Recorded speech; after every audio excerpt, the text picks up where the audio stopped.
አጼ ንዋየ ክርስቶስ 28 ዓመት ከገዙ በኋላ በአገር ሁሉ በሽታ ገብቶ ብዙ ሕዝብ አለቀ።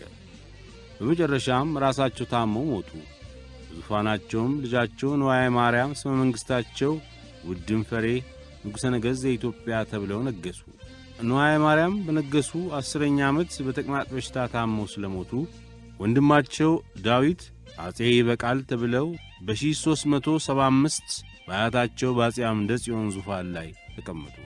ከይበቃል ይልቅ ዳዊት ተብለው ይጠሩ እንጂ ይበቃል እንዳይባሉ ብሎ የበቃ ባህታዊ ስለተናገረ አጼ ዳዊት በሉኝ ብለው አዋጅ አስነገሩ። እንደዚህም ሆነ። አጼ ዳዊት በነገሱ በአምስተኛው ዓመት ላይ በኢትዮጵያ ንጉሠ ነገሥትና በግብፅ ሱልጣኖች መካከል ለልጅ ልጅ የሚተላለፍ የወዳጅነት ውል ተዋዋሉ። በኢትዮጵያ በኩል አፈሊቃውንት አባ ማመር፣ በእስክንድሪያ በኩል አባ ቄርሎስ ሆነው አክሱም ላይ ተዋዋሉ።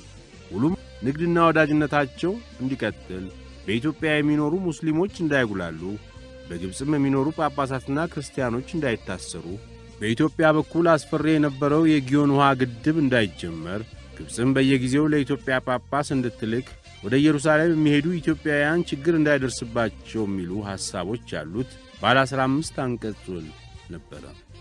በዚህም ጊዜ ወደ ኢየሩሳሌም የሄዱ የኢትዮጵያ መነኮሳት እሌኒ ንግሥት ከተቀበረበት ያወጣችውን ጌታችን ኢየሱስ ክርስቶስ የተሰቀለበትን እንጨት ለእኛ ይገባል ብለው አመልክተው ነበርና የግብፅ ከሊፋዎች ለኢትዮጵያኖች እንዲሰጥ አደረጉ።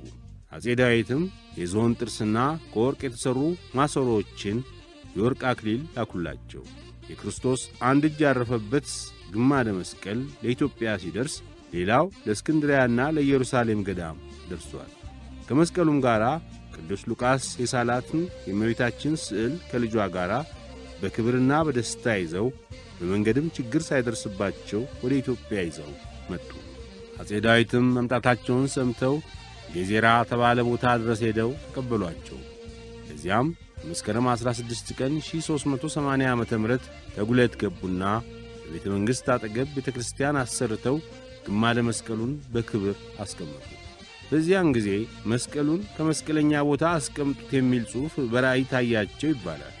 ነገር ግን መስቀለኛ ቦታ የተባለውን የሚያውቀው ስለጠፋ ለጊዜው በዚያው እንዲቆይ ተደረገ። አጼ ዳዊት በ29ኛው ዘመነ መንግሥታቸው ባዝራ ፈረስ ረግጣቸው ሞቱ። መስቀሉን መስቀለኛ ቦታ ባለማስቀመጣቸው ነው ተባለ። አስከሬናቸውም በደጋ ደሴት በክብር ተቀበረ። ከእርሳቸው ቀጥሎ ልጃቸው ቴዎድሮስ አጼ ቴዎድሮስ ተብሎ በዙፋኑ ተቀመጠ። አጼ ቴዎድሮስ